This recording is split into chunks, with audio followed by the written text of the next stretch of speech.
Good evening, everyone, and welcome. May I ask you to join me in tonight's panel in acknowledging the various Indigenous communities which you have just read on your screen, their elders, both past and present, as well as future generations. I'm Vernon Scott, Assistant Director of Special Events for the Joyce Theater Foundation. My pronouns are he, him, and his. I identify as an African-American gay male.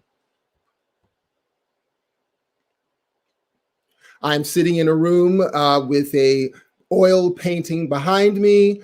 I have on a black shirt, a black jacket. I'm of brown skin and salt and pepper hair. Welcome to the next installment of the Joyce's Dancing Dialogues, a series of live, moderated panel discussions. Tonight's topic is moving synergy.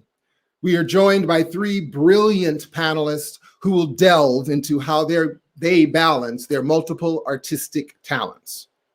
Before I turn it over to tonight's moderator, I have a few quick thank yous and reminders. Of course, first, thank you to our panelists and moderator for joining us this evening and exploring this important topic. And a special thank you to our American Sign Language interpreter, Aisha Simpson, who will be signing throughout tonight's program.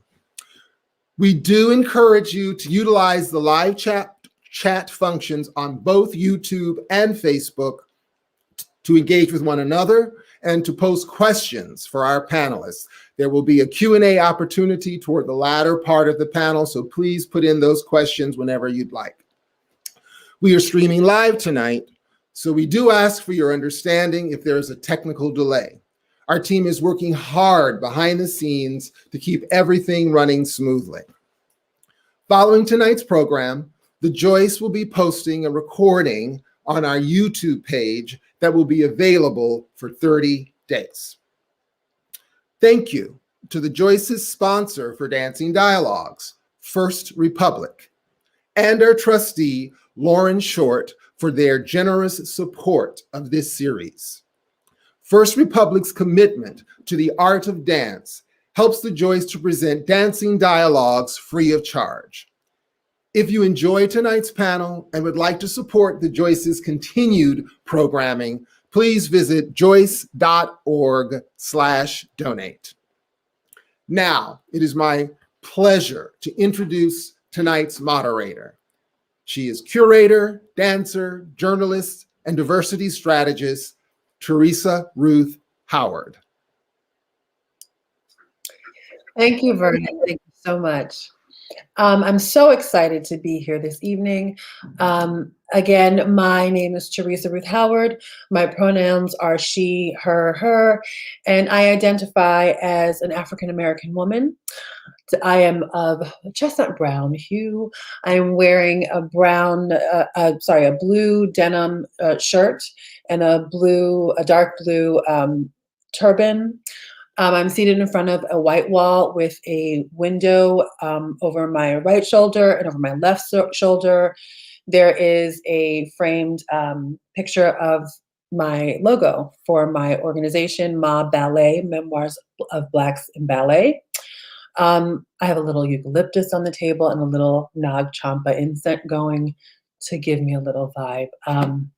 As Vernon mentioned, I am a former ballet dancer, journalist, and curator, and now I work as a diversity strategist for ballet and the arts. And I'm super excited to be moderating tonight's discussion because I'm very interested in unpacking this particular topic with these distinguished artists. And with that, I'd love to bring in our panelists and have them introduce themselves to you. We'll start with Michela, moving on to Jacob, and then followed by Sabela. Welcome. Hi everybody. My name is Michela Marino Lerman.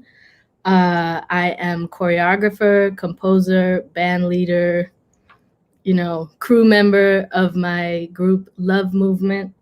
My pronouns are she, her, and hers. I'd say I'm of multicultural background. I am of a sun-kissed hue, I would say, olive, and I'm wearing a, like, I don't know, tie-dye kind of button-down shirt. These new earrings I just got, which I love. I have my I have my ancestor, Gregory Hines, over my left shoulder, and over my right shoulder, I have my ancient Egyptian ancestors, Thoth and who is that? Osiris in the back. I got lovely plants, my crescent moon lamp. You know, we're good vibes here. And I got my parrot over here on the left.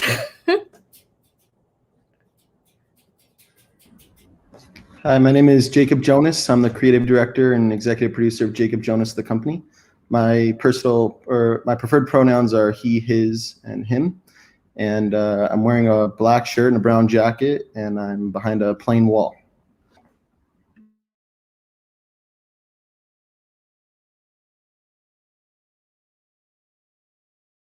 My name is Sabela Grimes. I am sitting here on Tongva land. I live and be in this area, and I'm grateful for the caretakers of this land. I'm sitting in a room with a fly desert turquoise painted wall, 2 life-giving, oxygen-giving plants. I am wearing a blue button-down shirt with white little flowers that make me happy every time I see the print. I have 9 ether hairs sprouting out the top of my cranium. I am a sovereign being here traveling this planet. I am from the Sirius. I'm looking at Aisha right now. I am from the star system Sirius. I oftentimes visit Sun Ra on Saturn, but on this terrestrial plane, in this melanin-kissed avatar body, I am identified as African descendant. Yeah, and I am also carrying the genetic code, the divine information of people also from this place we now call North America. Happy to be here with y'all. Gonna give Aisha a minute to catch up on that one. Awesome. Welcome, welcome, welcome. I think the best way to kick off this discussion would be for each of you to tell me and each other and our viewers what the actual disciplines you are working with, mixing with, and a little B. Sabela vibing with, and how you came to them, and how they intersect for you and what that means to you. Let's go in the same order. Michela, do you want to kick us off? Gotta unmute. Sure. So I'm a tap dancer, a hoofer. You know, I am rooted in the improvisational jazz aspect of tap dancing. And right there along with that, the intersection is, of course, the music and jazz. So for me, it wasn't so much, you know, a forking journey or a journey that was split, but one that was always in alignment. You know, taking the journey of being a jam session leader, an improviser, like as a special guest in bands, to then leading my own band, putting together my own gigs, to then composing my own music, and this kind of journey into kind of straddling both worlds of the music world and the dance world, and performing my work in both places and trying to get tap dance just seen as a musical component, you know, as not just a visual or dance component. So that's my spiel. That's how my two things intersect. I think it's interesting. For me, I when we were talking before in preparation for the panel, we were talking about that you don't occupy necessarily the proscenium arch sort of theater space, that you are in a different space that invites, right? Like that, a different sort of interaction. The idea that dance exists in this other realm that's not necessarily as that traditional sort of theater performance. Can you speak a little bit about that before we go into Jacob? Sure. I mean, you know, a lot of my work has been in clubs. You know, I present a lot of my work in jazz clubs, at jazz festivals, at music festivals, and just more recently have I been kind of what feels like kind of a return back to dance programming as well, which is very exciting for me because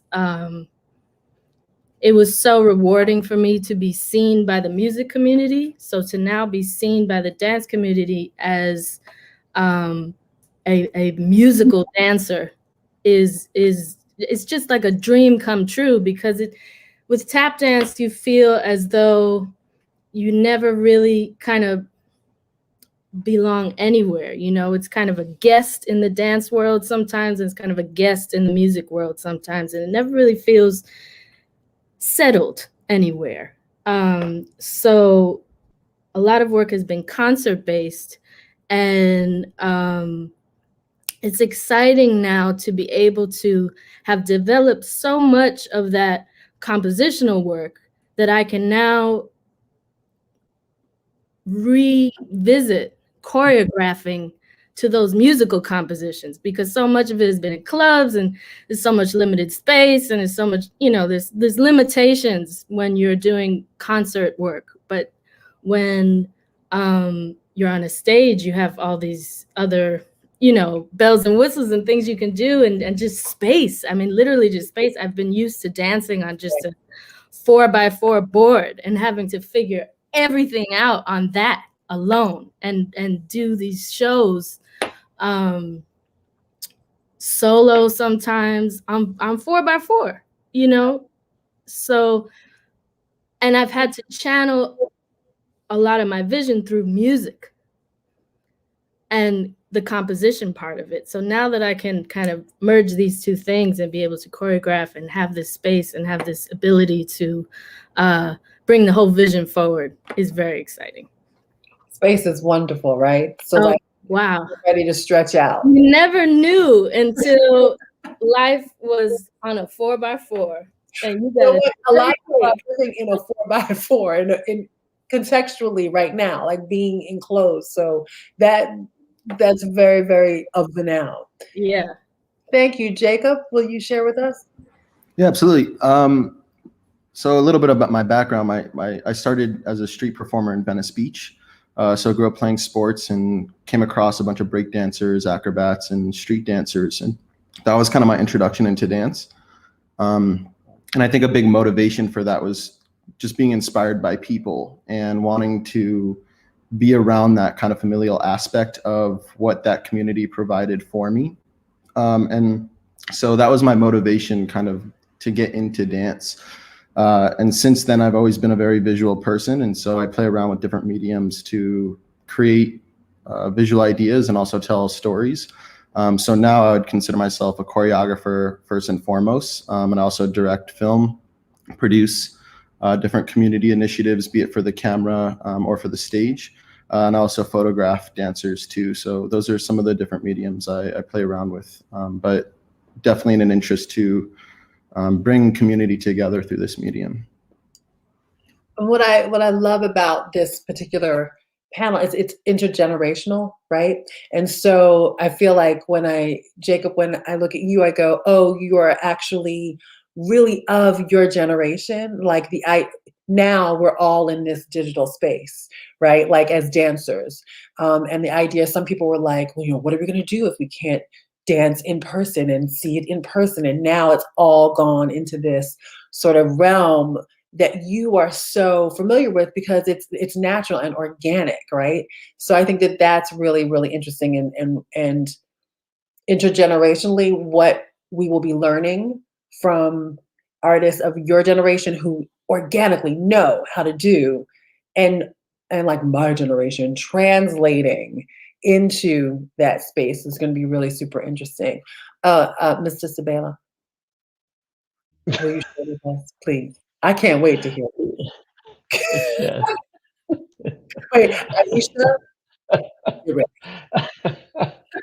um, I at the heart, when I think of the beingness of what I do, is really storytelling, and the mediums that I use to tell stories are through music, um, through a variety of different sort of visual modalities, whether it's film, video, and as of the last couple of years, 3D sort of like digital audio visual sort of experiences or splashes of information. Um, and a dancer and dance maker, songwriter, and all these sort of things. And there's these other like I'm serious about this avatar thing and just the ability to play and what I consider the realm of things made manifest, aka Earth. Um, so I go by Oversoul 7, just more like when I'm in one lane as a singer songwriter. But yeah, I compose music for my projects, and I love collaborating with people because I really believe in collective intelligence, and I feel like I come from that in regards to like Black cultural and expressive forms and social dance forms, and that connect to uh, the way folk forms, which really connect us in a very human way across these borders. And I'm really into collaborative innovation. And so there's an external part of that, which is I'm working with such and such dance company or these artists. Like right now, I'm working with Seven Names, which is Marjani Forte and Everett Saunders. And my partner, Mima Rugason, and we're collaborating on something, of course, with a presenter. And then there's like the internal sort of collaboration of how these mediums speak to each other, how I realize movement through music, how I can see music, I can embody, I can have a sense of embodiment through making a 3D avatar. And now, since you brought Jacob in on this generational thing, really thinking about currency. And so my latest love is like cryptocurrencies, NFTs, and looking at these sort of things, and just looking at technology. You know, ancient steps, right, toward the future. Thank you. I think what comes to mind about this conversation and the interdisciplinary sort of like bedrock we're talking about, right?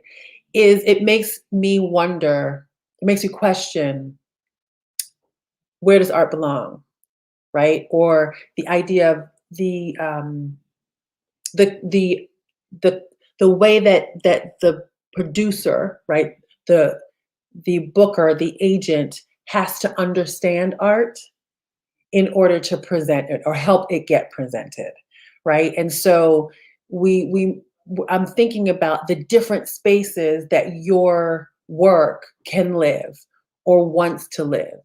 Can we talk a little bit about both of those things, like where you see your work, where it is now, and where you would like to see it, like where it's not and where you would like it to be, and any barriers you feel towards being understood as an artist in the possibility of those things. Does that make sense?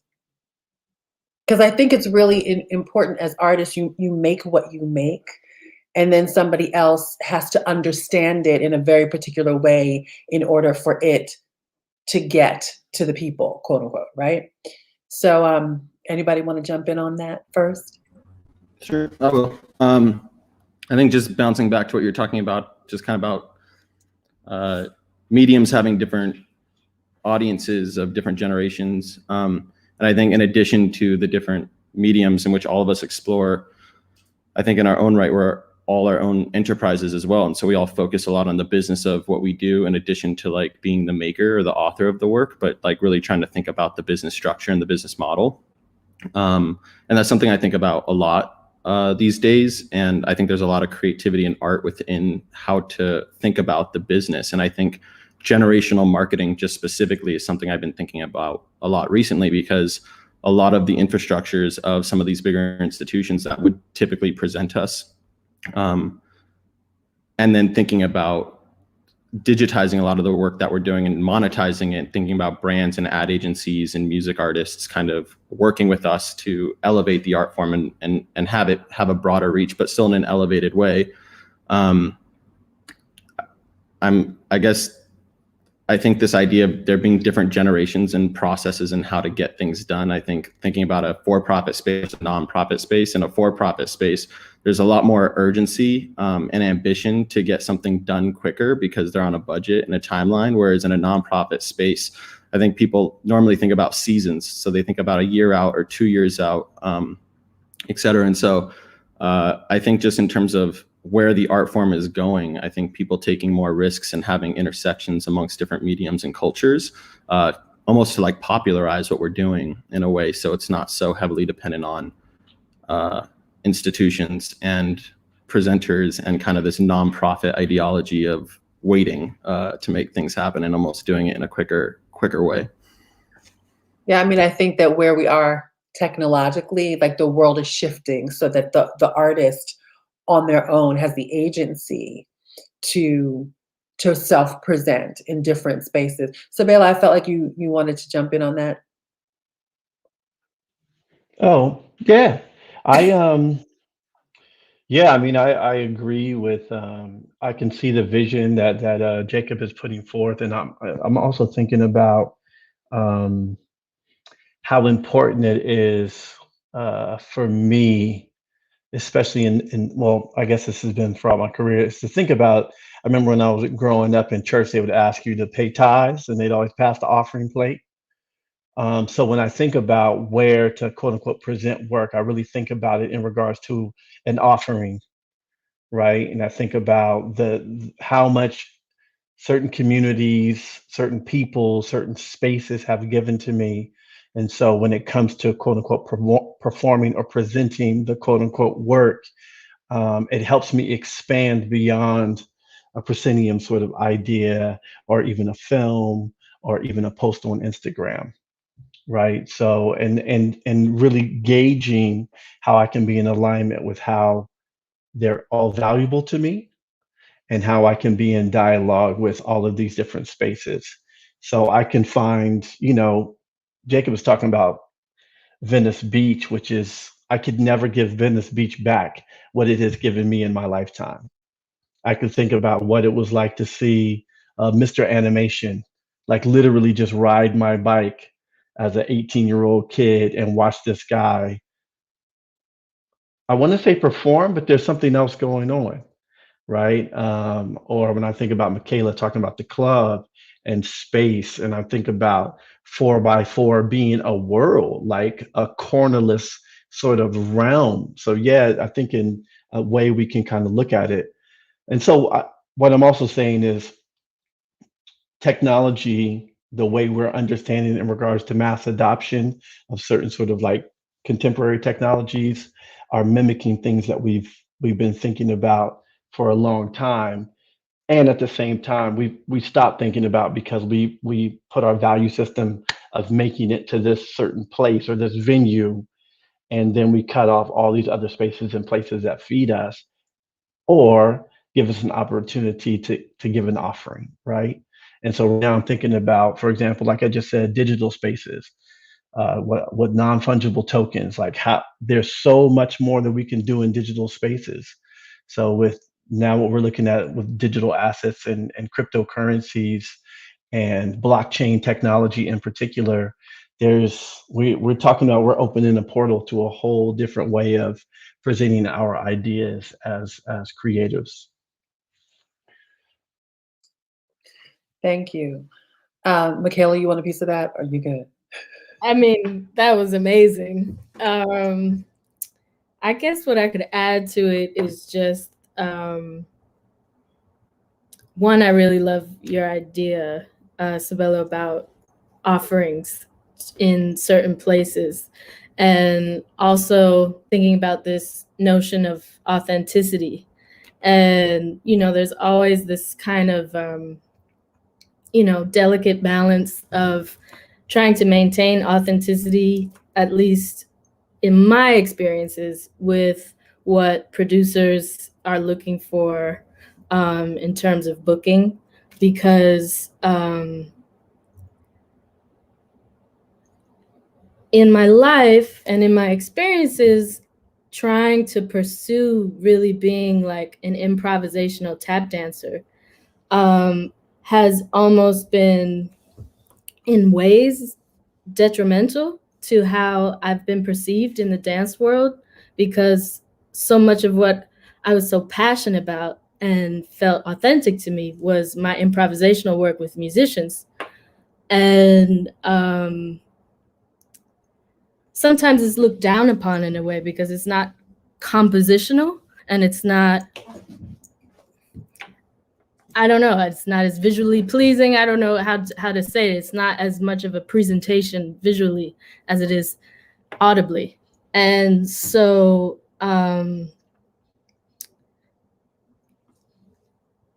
it's been hard to get producers, it's been a waiting game to get producers to understand what it is that you're offering. And that can be very hard to navigate sometimes, because you're just waiting for somebody to get it, and that can take a really long time. But the really cool thing, the flip side of it, is that when someone does get it, it becomes this like pressurized, gem. It becomes it turns from a coal to a diamond. It shines because it's different, and someone's understood it, and someone is excited that they've understood it and wants everybody else to get it. So what seems like can be challenging and difficult in trying to get these presenters to understand my personal work, and I'm sure a lot of other people here and tap dancers around can relate to this. When they do get it, it's exciting. So it's like this kind of binary complementary kind of thing going on, where it's difficult and you gotta wait and you gotta wait and you gotta wait, but then you get a diamond. And it's a journey with that. And is there often like a fear of, well, what happens when they get it? Because it's almost like once they get it, they immediately want to make it into some, like, there's this desire to make it into something that they recognize in a certain context, right? That they can model and go package and say, oh, this is this great thing that we found. Right. So that's next learning curve. Yeah. Right. Like fighting to keep the authenticity, which may mean that, like, no, it doesn't work that way. And you have to trust that because you're engaging with me for a reason, right? And that I know my thing. Mm-hmm. Yeah. Yeah. It's all about trust. Getting them to trust you, getting your audience to trust you, trusting yourself, trusting your vision, even when people are trying to push you in these different directions. If you just do it this way, I could sell it this way, and I can do this and I can do that. And you got to hold on, and you got to wait for just those right moments where you can really, let yourself really show who you are. Any other thoughts on that? Does that raise any other thoughts that anybody wants to share? What strikes No. I just wanted to just say that word trust is so important, Michela. And I think what we're also oftentimes put in the position to communicate to producers and presenters is that they have to trust us. And sometimes trust in what we're doing as creatives won't fit into a nice, manageable sort of, control worthy format. Improvisation means that you're going to trust and you're going to take a risk. You're actually going to take a risk. I'm going to be on stage improvising, taking risks. And so this may be even a model for you to then improvise with me through the process, right? Improvise with me on how you're going to figure out how to market me, how we're going to be in dialogue. So, like, anyway, those are the thoughts that came It's to mind across for the me. board improvisation. Absolutely. Absolutely. And it's allowing the creative to actually create and be creative. Like, can we be creative about the way that we share this out? That it's not the standard sort of thing, because right? Like it's like that push-pull of business and creativity, and being able to merge those so that neither one smothers the other. Yeah. The other thing that comes up for me is like the social aspect, the social dance aspect, the communal aspect of what all three of you do, right? Like it comes out of a sharing, offering with the people, right? It's multi-generational in terms of passing things down. And so, can you talk to me a little bit about how your work on a number of levels connects to or back to, reaches towards the community?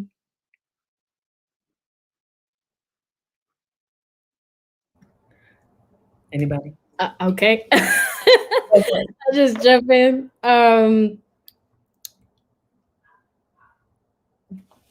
In tap, generational and ancestral, dancestral lineage is the thing. It's the bread and butter of it.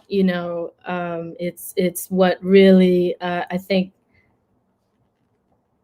binds us together, and it's like a folk art. So much of what I learned was not learned in a dance studio somewhere. It was learned in a jazz club, or in a car ride, or a walk down the street. It's this mentorship. It's this being immersed in a culture, and I got to learn directly from the people who created my art form, who invented it. So community is such a major point of reference for tap dance. It's something that I don't know, it's like a glue. It's so much of what is learned is in jam sessions, and so much of what is learned is directly, you have the person that's hosting, and then you have those contemporaries, and then you have the elders, and then you have the children, and it's this whole circular thing. This ancestral circle that's always, rotating, and the youth are always learning from the elders, and the elders are always telling stories, and it's constantly it's constantly rotating. And so that sort of like Jacob, like in the street dance realm, right? There's that sort of history, and that's the organic sort of sharing and learning and evolution of the form as well, right? Yeah, absolutely. I think street dance has so many different cultural spaces, and so many different places and where it's come from. And for me, I was just really inspired to be around some of the artists that I was around. Sabela referenced Mr. Animation, who made a huge impact on my life and was my mentor. until the day he died. And the Calypso tumblers in Venice kind of came from St. Kitts and St. Thomas and Barbados, different parts of the Virgin Islands. And so I think for me, this idea of passing on dance movements or vocabularies or vernaculars is also so much about passing on culture and kind of where someone comes from. I just recently collaborated with an artist via Zoom and was getting to know them better. And a lot of the first conversation was just about where they're from, where their ancestors are from. I'm really fortunate right now. I'm producing a series called Films.Dance. We're producing over 15 films that we're releasing right now.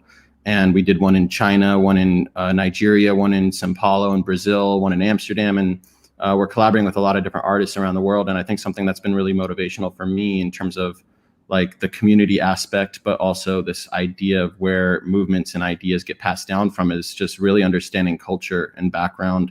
I think so often with dance, you really want to feel like you're in someone's home eating like a fresh cooked meal.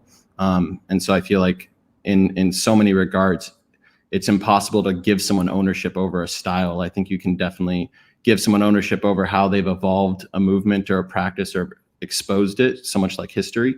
But yeah, street dance has a lot of different histories to it, which has been really great to acknowledge and kind of be a fly on the wall to and a student to, for sure. Sabela, would you like a piece of that? Sure.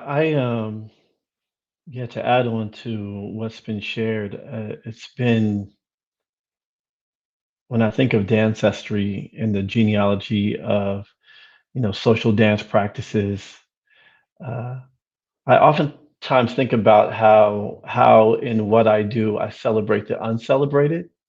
Yes. Um, it is it is customary for us to talk about people that have made certain places or this person and have been given certain platforms and or the spotlight. And for every one of those people in my life, I can think of a bazillion other people that have had a profound impact on me at the function, at the cookout, at the revival, you know what I mean? When you ain't supposed to be dancing in the club. And I'm just gonna say it, a lot of them are Black women. So when I think about a lot of the Black women in my life who if we're just talking about dance, Mhm. who you saw in the club, they were so in their thing, you ain't even trying to dance with them. You just dancing near them. I was talking to Onya about this the other day. Onya said she would go to we were like, yo, I'd like to go to the corner of the club by the speaker and just get it in. Like those people that worked at 9 to 5, that came to shake shoes. It's just something about that. It's been really important in regards to understanding there's a wellspring of information and ancestry there that is really important for me to honor and honor. Shout out to all the Venice Beach, everybody you were saying from Venice Beach is like, and this is before I was a dancer, right? So how they give people that aren't even thinking about the profession, right? Yeah. Okay, so the culture came up a couple of times, and I think that especially in these present times where we're talking about um, systemic racism, we're talking about in the dance world, we're talking about appropriation, we're talking about how do we honor, how do we influence, impact, but somehow give credit and respect to the cultures that created whatever those nuances in this, this shared space. Because I do think that art is inherently, we all like rub up against each other and get a little bit of this and that on each other, and that creates the forms, right? And evolution of forms. But culture is currency, especially specifically for Black people, right? And they're often the people that don't get to cash in on that very currency, right? So as artists now, knowing that we all influence and impact, everybody influences and impacts everyone. How do we honor, right, roots in culture? Is that important? Like, what does that look like, especially moving forward when the world actually gets smaller because we can move around it so easily through this medium specifically, right? So we're influenced and we're seeing things, we're hearing things that maybe we wouldn't have before. So they're going to creep into creation as they should. But how do we handle that? I know, right? I dropped that one. I mean, that's the question that sort of that I'm mulling over, right? Because I come out of a ballet culture, which is obviously, that's not my, DNA culture. But we were there, right? And there are aspects within that form that helped it evolve. I mean, you think about Balanchine, you think that we don't get to the Balanchine aesthetic without Blackness, right? And so that's a part of it. So part of my work, I try to lift up the presence and the influence that we don't talk about, that sort of muted thing that we recognize but we don't call. And so I guess maybe for each of you, as you interweave, right, what is the value? What's the responsibility maybe to do that call back or connection, if that makes any sense at all?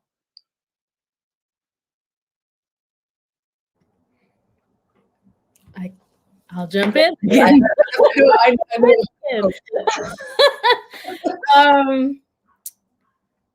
I think we just need to continue to keep having these conversations, and however exhausting it may feel sometimes that we've had this conversation and this just is the conversation that is had, to continue to keep doing it, because there are still so many walls and doors to break open. Just this summer, I had a terrible experience with a festival director of a major tap festival. When I made a post around the George Floyd moment in time about my feelings about Black Lives Matter and cultural appropriation, my own ancestry. And I was attacked by this guy, and he told me I was vile and disgusting and appropriating Irish culture by saying tap dance was an African-American art form. I was told I was being violent. So, and this is a major, in the tap dance world, major festival. And it's horrifying to find out that someone in that type of position would have these feelings. And it's just so evident and so clear that these conversations need to keep happening. We need to keep breaking down those walls and opening up new channels and new ways to preserve these art forms and preserve their lineage. Thank you. Anybody else? Yeah, I think it's I would say from my experiences here in this country in particular, it's important for us to find ways to have deeper dialogue around cultural appropriation, where we don't fall into the trap of keeping the conversation that who can do what, right?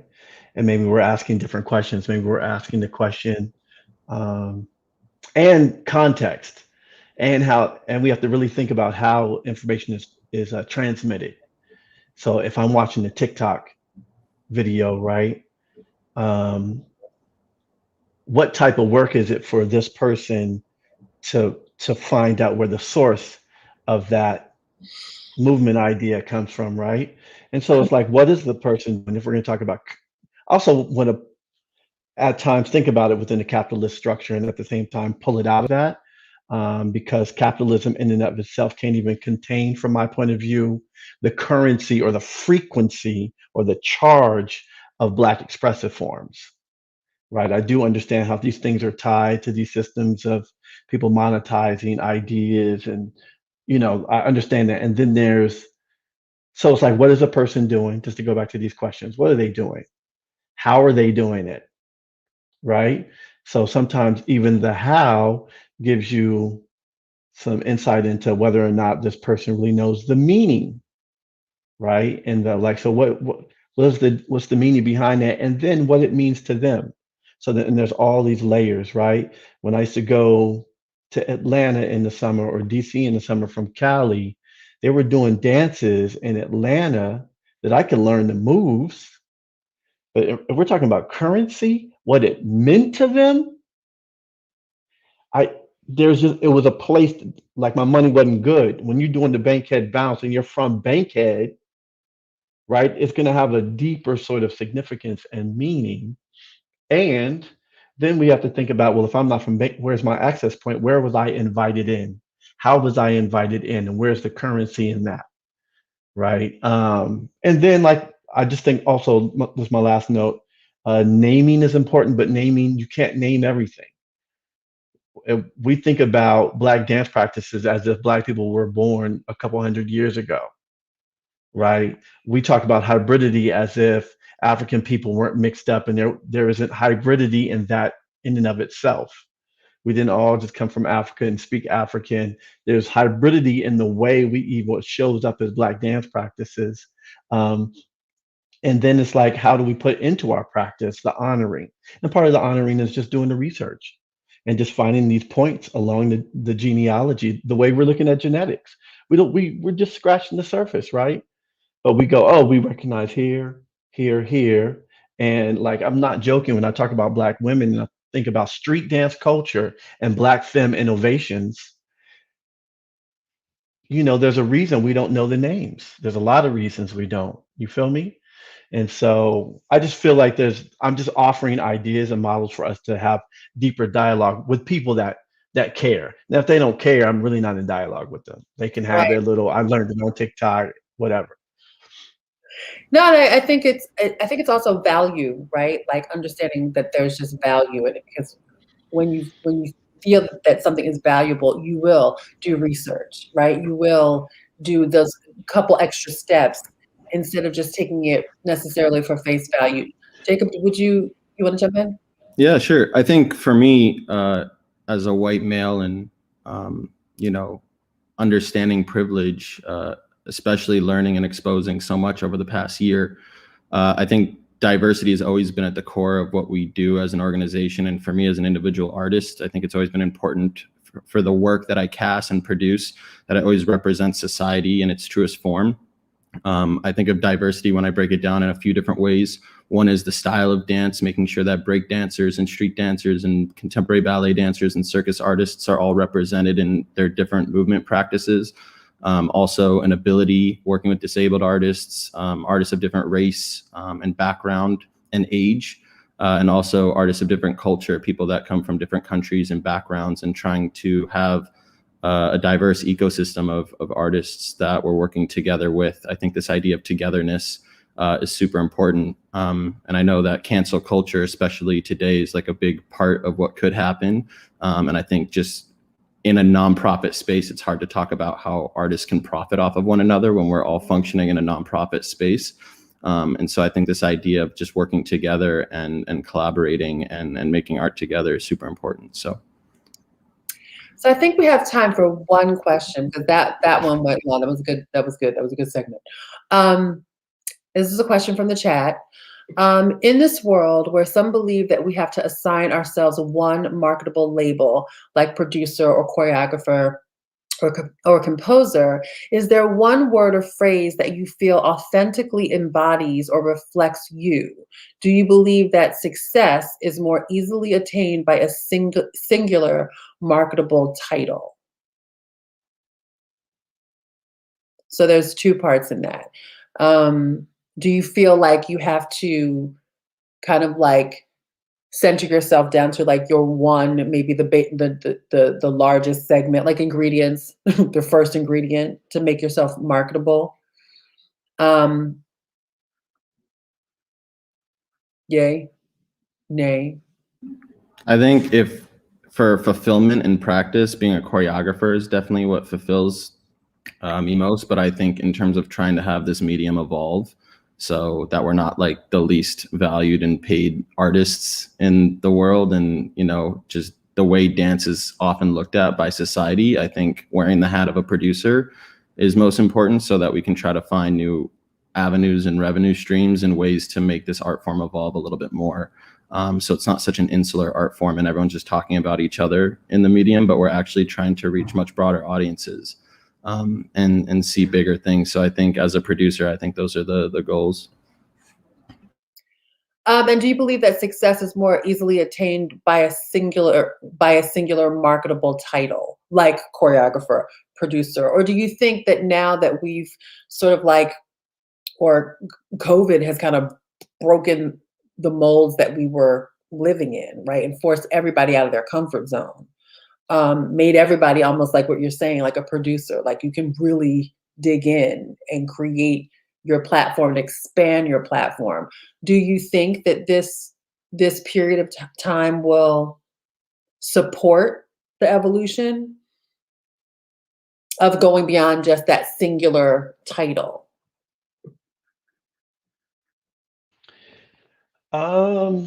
That's an interesting question. I don't know if, yeah, the success word, and I think that's why Vernon threw it in there because he's poking. It's If I were to align it with success and authentic voice, um, I will use a term to engage in dialogue and then get a chance to talk about how all of these other things I do speak to each other and why it's important for me to identify with them.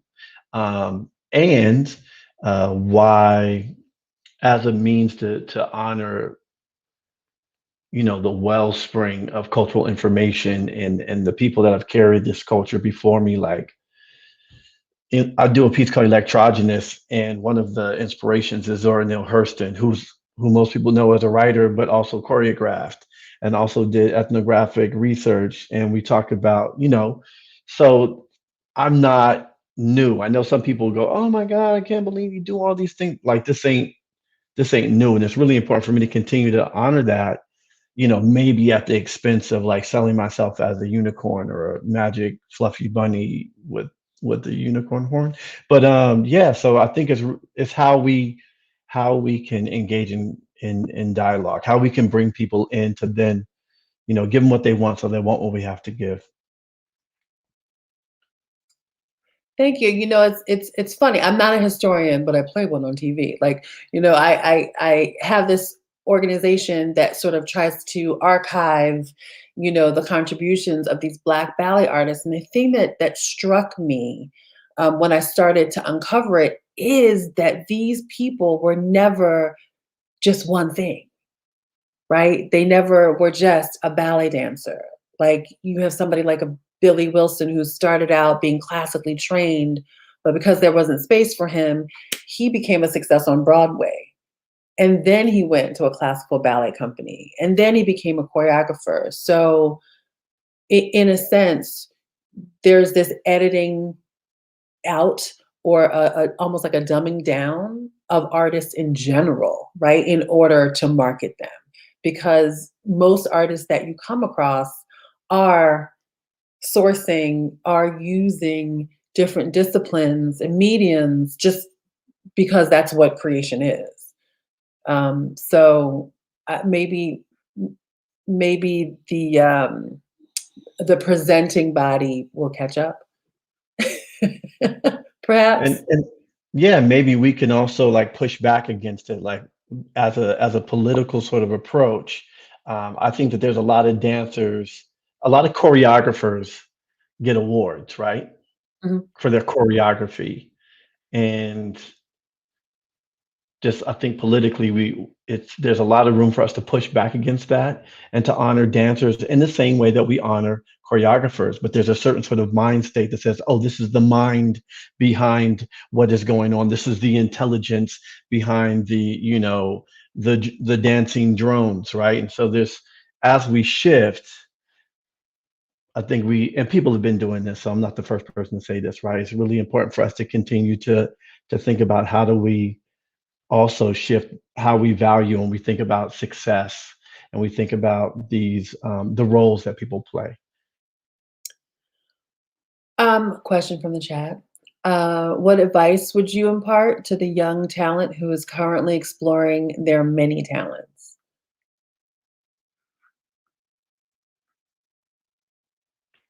Do you, boo?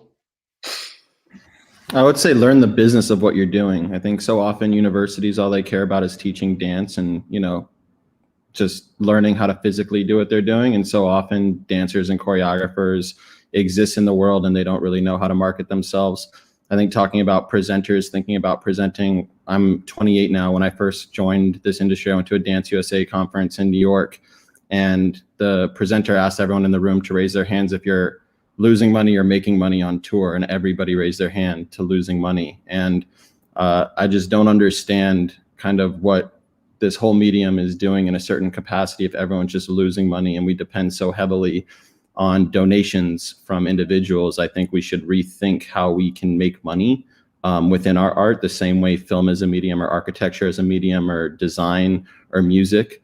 I think if you look at the way some of these business models are set up, I think if you want to join this medium or pursue dance, try to think about business as well, and try to reshape the society's views on what it means to be a dancer today. I love that. I love that. So we're drawing very close to the end of our evening. Do you have any final remarks or thoughts that you would like to share? Yeah, just to answer, to give another response to that is work well for us to continue to circle back to what our mission is, Mhm. and it will help us then think about what our business is and what we're doing in this space. Shout out to Brianna Mims, who is an amazing multidisciplinary artist, but she's mission driven around abolition. So some people are like, oh, I want to get into this company, or oh, I want to be on this tour. But what she's doing in abolition work is really important. And this is a dancer that shares these communities with us. Your motivations dictate your methodology. Right? So, and I think that's when you really, like, it sounds like it sounds, but when you really think about your motivations, like why do I do this? What is the purpose? You know what I mean? Where is it trying to get me? Then the methodology, the how you get to it, I think becomes much more clear. Like if it's about integrity, then the how you get there has to look a certain way, right? And I think that I say that to the people, my ballet world as a diversity strategist. That's the key. Like if you want authenticity at the heart of what you're doing, then that has to be your motivation. That has to be your moving force. Anything else to add? I knew this was going to be a good conversation. Okay, so we're almost at time. And so I just would like to, first of all, thank you all for sharing so openly your thoughts and your experiences. I think in these specifically difficult times, it's nice to hear, right? That we can just share like this and it feels almost quote unquote normal, right? Like being creators just to be creators feels almost normal. My sincerest thanks to you, our panelists, and to Joyce for having us all. I'd like to thank Aisha Simpson, our ASL interpreter. Awesome. Look, Translating Sabela that's a challenge because you recreate it. I love it. Thank you, Linda Shelton and the Joyce Theater for hosting tonight's panel and exploring new ways to bring us closer to dance. And a very special thank you to First Republic for presenting the Dancing Dialogue series. And with that, I wish you all safety and health and as much joy as you can muster during these difficult times. Thank you so much for joining us.